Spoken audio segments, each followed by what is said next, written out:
What is the security and a CVV code of your debit or your credit card, and where you can simply find it? For this, what you have to do is I will show you some of the things on your CVV about your CVV on my browser.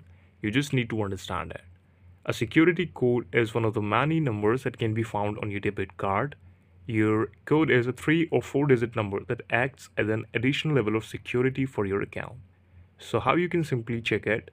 You have to flip your card, and on the back of your card, under the strip, the black strip of your ATM or credit or debit card, under that black strip, there will be 3 numbers printed, or maybe 4, and that is your security code. From there you can copy it and you can use it. This is the CVV code.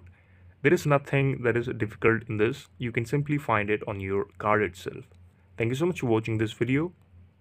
Please subscribe to the channel for watching more updates and reviews videos like this.